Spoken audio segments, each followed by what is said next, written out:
again today. Today our presenter is Paula Tobler. She currently works as a supervising attorney at Disabilities California in the Pathways to Work practice group. She came to DRC from private practice as a labor and employment attorney, specifically because of her interest in employment opportunities and reasonable accommodation for mental health disabilities. Since becoming a member of the California Bar 30 years ago, she has practiced law in many different subject areas. She attributes her current career path to being in a major auto accident 22 years ago that gave her personal experience with traumatic brain injury and post-traumatic stress disorder. Carrying these diagnoses and seeing the disparity between what she can do with little to no accommodation and what others assume she can do based on misconceptions of her diagnosis lit a fire in her to educate and advocate for others in similar circumstances. So thank you, Paula, for being with us today, and feel free to get started. Thanks, Raymond.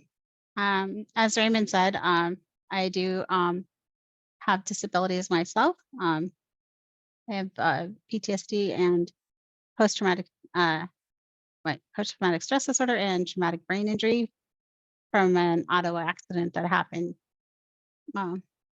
decades now ago. And I also had a lot of experience with watching how the world treats people with disabilities and in general and also in work.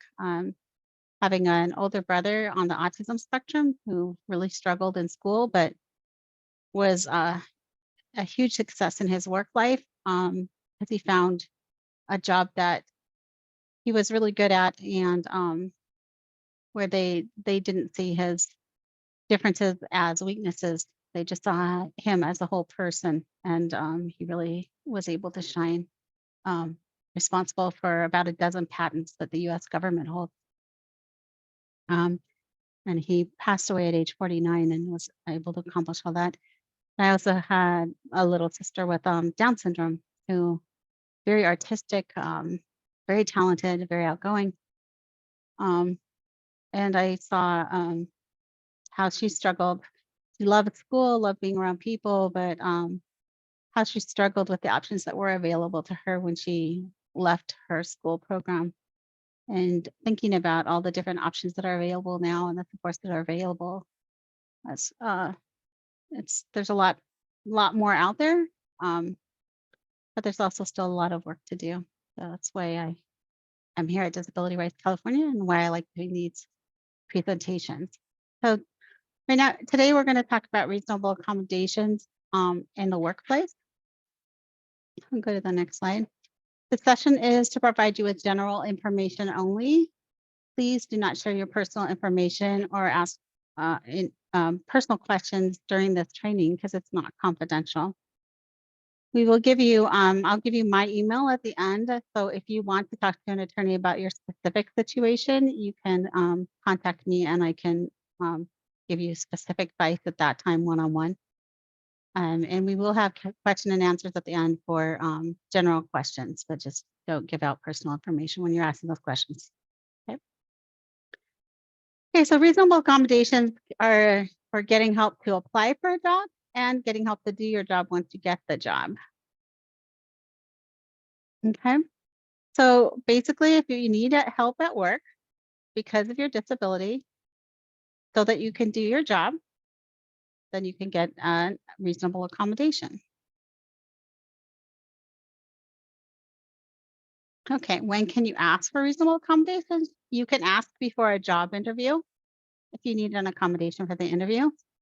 You can ask after the employer offers the job.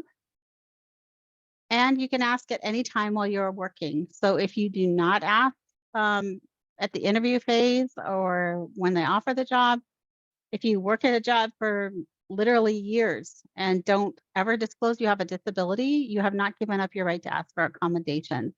At any time that you feel that you need accommodations related to your disability in order to do your job, you can ask for them. We generally advise, I'll just go back one more. We generally advise people to think about, a lot of people are very hesitant to disclose their disability if it's not a disability that is apparent. And in that case, then you would be looking at when you need an accommodation, you would disclose. If it's a disability that's apparent, then disclosure isn't usually as much of an issue. It's just a matter of deciding whether you need an accommodation or not. A lot of people still worry that there might be employers that might take action against somebody who asks for an accommodation. There are protections in the reasonable accommodation laws that protect you from retaliation or what they call adverse employment actions, which includes being fired, being demoted, having your hours cut, different things that that might happen if it's done because you asked for an accommodation or disclose a disability. Next slide. So what comes up a lot is you might need more time for job tests or to fill out applications. You can ask for more time. So that's something that comes up a lot right from the start. Also, if you need certain assistive technology or anything else in order to apply or to fill out the paperwork or to take any tests that are required as during the application process, or to access the site where they have testing or applications are being taken, then you can ask for that right up front.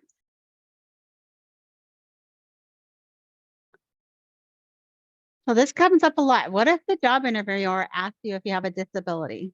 First of all, that's illegal. They are not allowed to ask that because it's illegal to discriminate on the basis of having a disability. So since employers cannot decide not to give you a job because you have a disability, they're not supposed to even ask you if you have one in the interview process. Because if they ask you, then they might use that information to discriminate against you.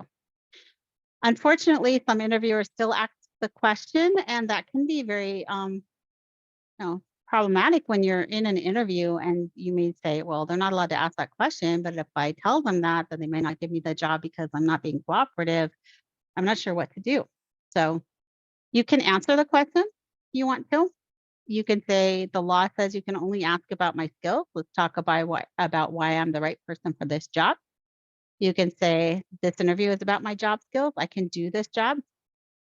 And when you say I can do this job, but the standard is if you can do the job with or without accommodations, then that is the standard for being able to do the job. So you don't have to say I can do this job if you give me accommodations. You can just say I can do this job, and the with or without accommodation is understood as the standard for saying you can do a job based on a job listing when you're interviewing. You don't want to lie though. If you do have a disability and you say, no, I don't have a disability, they can use that against you later as an independent reason to not to fire you or to not give you the job. So they cannot refuse to give you a job because you have a disability, but they can refuse to give a job based on lying in the application or interview process. So in that case, if they found out somehow, and a lot of times they do have ways that they find out, then they could take adverse employment actions, like that's the lawyer phrase for it, against you on the basis of lying during your application and interview process, and that would be legal. So you don't want to give them that opportunity. Okay, if the interviewer asked you to have a medical examination, you can say only if all applicants have to do it. They're not allowed to have somebody with a disability take a different medical exam than the ones they give to everybody else. So if they're trying to say, well, we don't know if you can do this job, they have to take your doctor's word for it, not send you for a medical exam. You know, they have to treat you exactly the same as they treat everyone else. They can't just look at you and say, well, you know, you have a disability. We're not sure you can do this. We want to send you for a bunch of evaluations before we let you move forward in the process. That's not appropriate. On the other hand, if they send everybody for an exam, for example, for someone who wants to be a firefighter, they all have a very intensive physical examination process and testing process, then they can send you through the same process they send everybody through. Okay, next slide. Okay. So you got the job and you're having some problems. Now what? We have a little video that kind of talks about how this process works.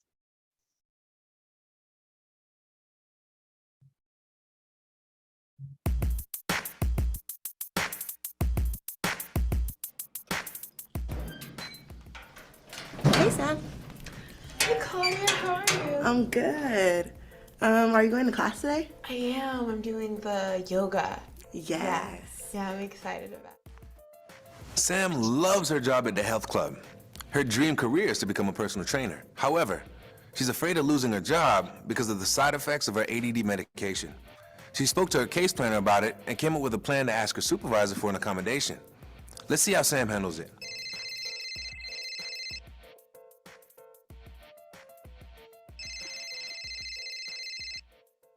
Hey Sam, is everything okay? Hi, Chris. I'm about to speak with John, my supervisor, and ask for an accommodation. I'm nervous I'm going to say the wrong thing. Well, listen, I think it's fantastic that you made the appointment, but before you meet with the guy, let's go over the steps you need to take to get an accommodation. Okay, so the first step is identify the part of your job where you're having trouble. For example, you get a little confused and you can't remember things. Second, you identify the challenge in your life. In this case, it's your medication. Third, you're able to identify what would help manage your side effects. For example, in this case, you're going to ask for help at your job.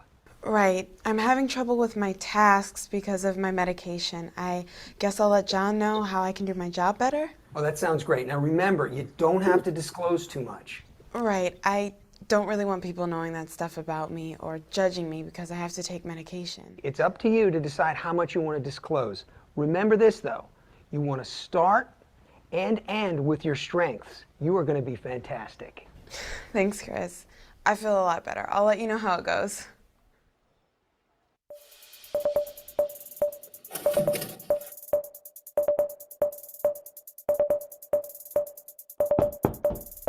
Come in. Hi, John. Thanks for meeting with me. Good to see you. Good to see you. Well, first I want to say that I love my job and I'm very grateful for the opportunity. Well, I think you're doing really well here, Sam. As a matter of fact, I hear nothing but great things about your work. But you said you wanted to talk about something, so what's up? Sometimes I forget the order of the task, but I do get everything done. Okay.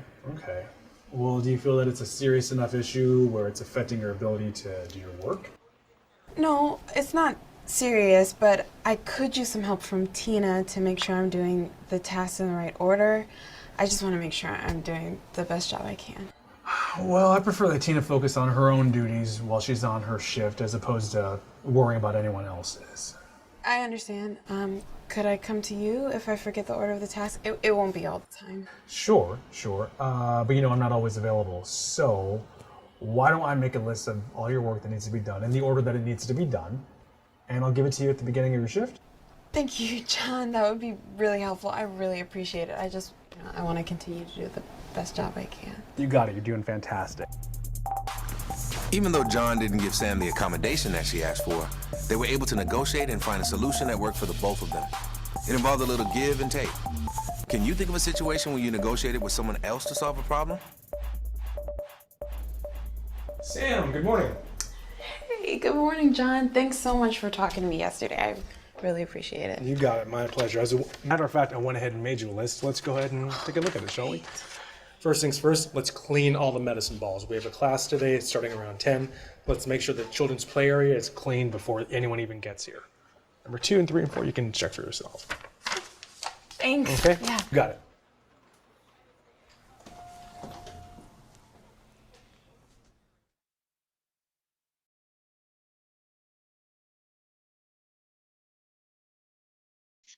Forgot to unmute. Go ahead to the next slide. So you could see in that little video kind of how it works. So she did not have to say her diagnosis. You never have to disclose your diagnosis to your employer. If they ask for it, that's inappropriate. Sometimes employers will have their own form that they want you to fill out. You don't have to fill out their form if you don't want to. And if it asks for things like diagnosis or any other information, medical record releases for all your medical records, things like that, it's better to just not use that form or not fill in those spots, because sometimes they ask things that they're not allowed to have, and sometimes people give it to them because they don't know, but you don't have to give that information. So you can see that she went and she doesn't really have to use the magical phrase reasonable accommodation. She just said she needed some help getting her work done. She didn't have to put it in writing. She could go have a conversation with her supervisor. We recommend that you put it in writing because then you have proof of what you asked for and when. So if they say, oh, you didn't ask for an accommodation, if it's been a long time and they haven't gone back, you have a paper trail to say, yes, I asked this person on this date.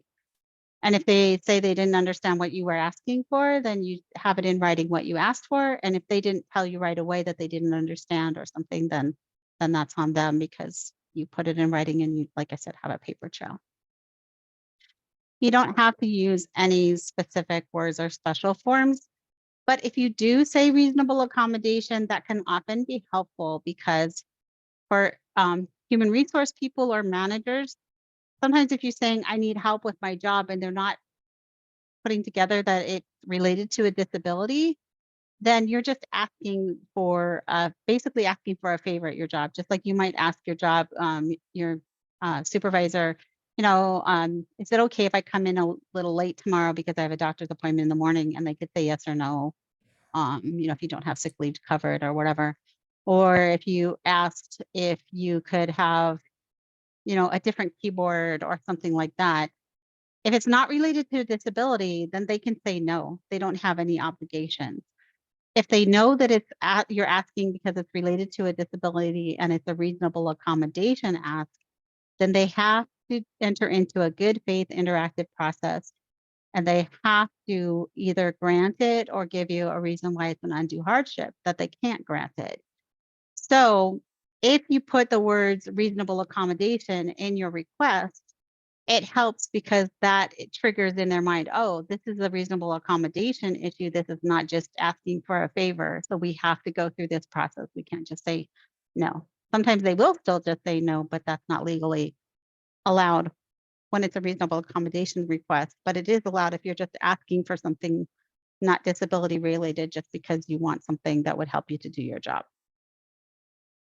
You can either ask your supervisor or somebody in management or human resources or both, whatever you're most comfortable with. It's often good to ask, send an email and make sure both are on the email, just so you make sure that it's getting to all the people that would need to know and respond. But if you're comfortable with one and not the other, you can ask the one you're comfortable with. As we said, we don't have to disclose your diagnosis. You ask for what you need to do what's called the essential functions of your job. If you don't know whether what you need help with is an essential function of your job or not, you can try to get a copy of your job description.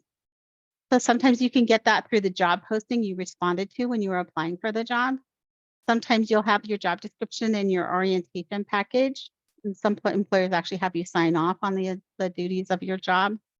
Or you can ask a supervisor or human resources for your job description. Okay, next slide. Right. So some examples of reasonable accommodations would be a job coach to help you learn things and stay on schedule. Now, a lot of times, like the regional center or the Department of Rehabilitation might provide a job coach to help someone with their employment, but the employer says, I don't want this job coach on my premises, or I don't want this person. What is this person doing? What's up with this? You can make the request to have the job coach there as a reasonable accommodation. If they don't know exactly where that goes in their employment HR mind, then you can ask for it as a reasonable accommodation, and then they have to go through this process. You can ask for a job interview by phone.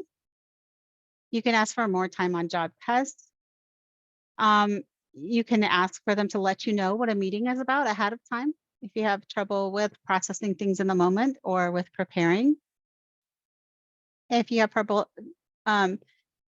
problems with organization, you can ask to be advised in advance when a meeting is going to happen, and have scheduling accommodations to make sure that you have what you need to be able to keep everything organized.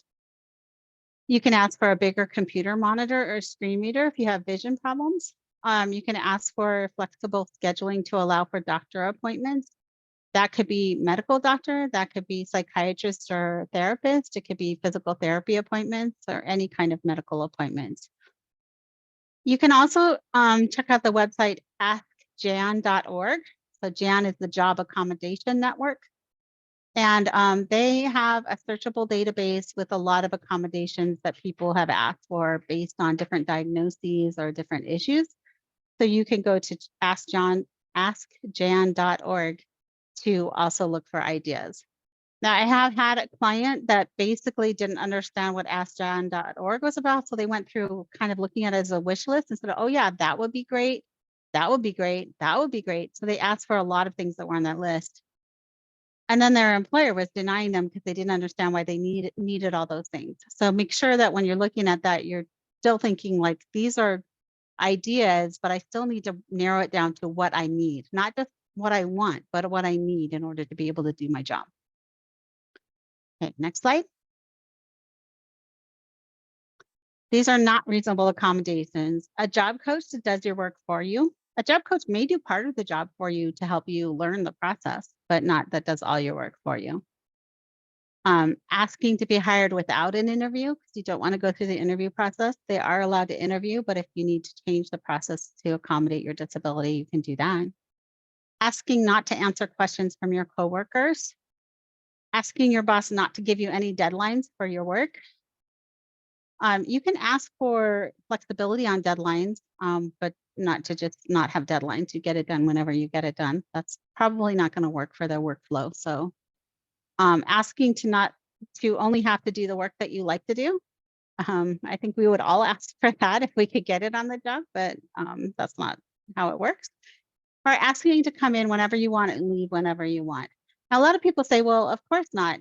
But then what happens is when they ask for accommodations, and I talk to a lot of people who are in the accommodation process and having problems, what they're asking for is what comes down to asking to come and go when they need to.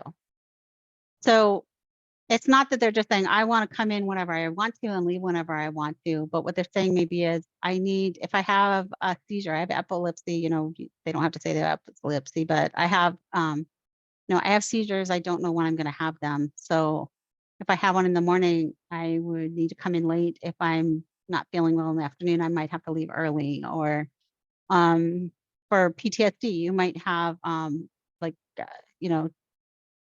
like panic attacks if you have triggers. That is difficult because I don't know what's going to trigger me. So there might be things that happen at work and I need to leave early if I just can't function because I'm triggered, or I might have to come in late. But that is not the same as just saying when I just come and go as I please. So be careful how you word it and how you explain it to your employer, because if it sounds like you're just coming and going whenever you need to, then they're going to say, we can't run a business that way. So that's not reasonable. We kind of have to know when you're coming in and when you're leaving. So talk in terms of how often this happens or what kinds of things you can do. Like if you have things that usually happen in the morning, like for example, one of my main symptoms when I'm having problems with PTSD is nightmares. So mornings are difficult for me. If I've had a nightmare and had to take medication or didn't get enough sleep, I might be having a hard time in the morning. Well, then I could say, sometimes I might need to flex my schedule to come in a little later and go home later. And if I know that I'm in a place where I'm being triggered a lot and I'm having a lot of nightmares, then I can tell them for the next week or two, or while I'm adjusting my medications or whatever, I want to have this flexible schedule so they kind of know and can plan.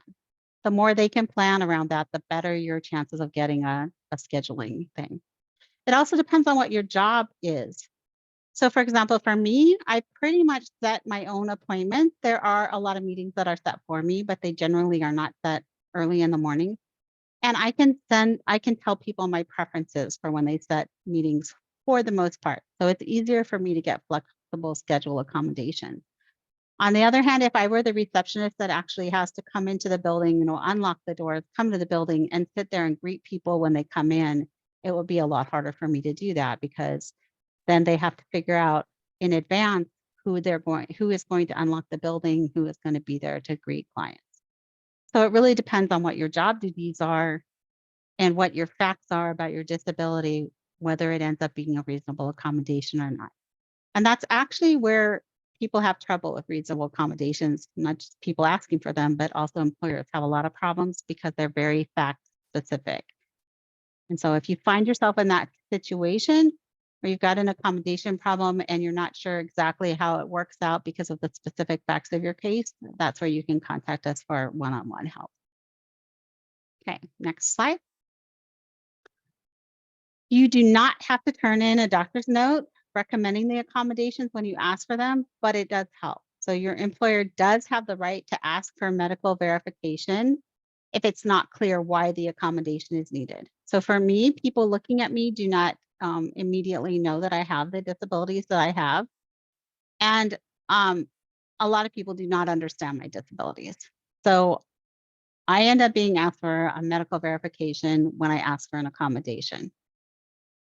So if you know you're going to be asked for that, then it's very helpful to talk to your doctor ahead of time and find out. Some doctors actually are refusing to write accommodation letters, which is a problem because it, messes up the whole system.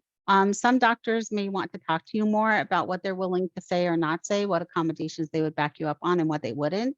It's always better to know that before you ask for accommodations, because then you're going to know like what your doctor will back you up on. You can have that set in advance instead of asking for the accommodations and then finding out your doctor won't write a letter and you're going to have to see another doctor and then you're on a time crunch, or that your doctor's saying, well, I don't know if you really need this, and you're going to have a conversation about that. So I recommend that you talk to your doctors about it before you fill out the accommodation, and if you can, submit the doctor's support letter with the request for accommodations. The doctor's note doesn't have to be on any specific form either. It can just be in any kind of letter. But it does have to say what your functional limitations are and what it does not have to say what your disability is, but what functional limitations you have. And we'll get into that a little bit later. It needs to confirm that you do have a disability, how the functional limitations are connected to your disability, and how those functional limitations are also connected to the accommodations that you're asking for. So that it's like wrapping it all up. So the doctor says they have a disability, so they're eligible for accommodations. They have functional limitations, that these are things they cannot do or that are difficult for them because of their disability. And that's why they need these accommodations they're asking for to do the job duties that are in this specific job. Okay. Next slide. So functional limitations, these, like, even doctors sometimes have a hard time with this, and employers have a hard time with it, and employees have a hard time with it a lot. Functional limitations are not the symptoms that you have from your disability necessarily. They are the ways that your disability affects your ability to do your job. So for example, you may be unable to see small print or unable to see at all. So your doctor would say, Paula Tobler has a disability. She has a functional limitation of being unable to see small print. Therefore, she needs a screen magnifier, or she needs things printed out in whatever point font. She needs to be able to enlarge documents that she's reading and working with. Maybe she's not able to see it all and needs a screen reader. Needs to have the office set up in a certain way so that things are not moved around, so that she's able to get around, whatever it is. You might be unable to stand for long periods, must use a cane or a wheelchair, must be able to test blood sugar levels regularly, and must be able to eat snacks at the desk or in a place near their desk if their blood sugar levels are at a certain level. Has difficulty concentrating, takes medication that requires flexible schedule, no driving, or whatever other side effects that affect your work condition. Requires doctor visits during scheduled working hours. These are just some examples. But as you can see, they're not the symptoms. For example, my nightmares might be the symptom that comes from my PTSD. But my functional limitation is that when I don't get enough sleep, I have difficulty concentrating in the mornings, difficulty, working in the early hours. So they say that's what the functional limitation is, and that's why I need to have a flexible schedule to be able to come in later.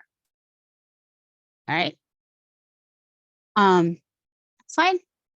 So when you ask for an accommodation, then the employer and the employee are required to enter into a good faith interactive process, which is another, like, it's just full of, like, legal phrases, kind of magical phrases. Lawyers love to do that. And legislators, when they write laws, love to put those in there. But basically that just means you go back and forth until you either get an accommodation or the employer denies it, and you have to decide, what you're going to do from there. So when you saw the video, you noticed that when she went in, she asked for somebody that she worked with to help her figure out what she was supposed to do next.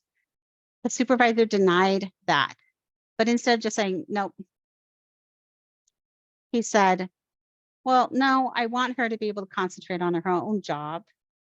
And then there was some back and forth about, well, what about this? Well, what about that? And then he said, well, how about if I give you a list at the beginning of the day of what you're supposed to do in what order?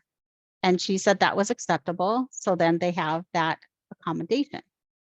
And notice that the next day she tried those accommodations to see if they worked.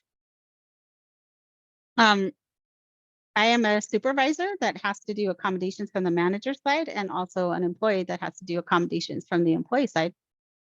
And I will tell you that it's very important to understand that the interactive process doesn't stop as soon as you figure out an accommodation.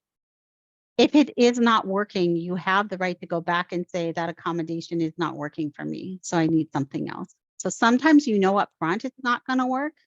Sometimes you don't know.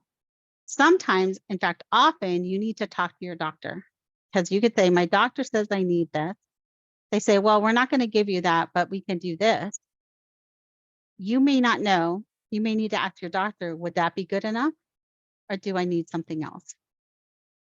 This happens a lot with a work from home accommodation. So you ask, I have an autoimmune disorder.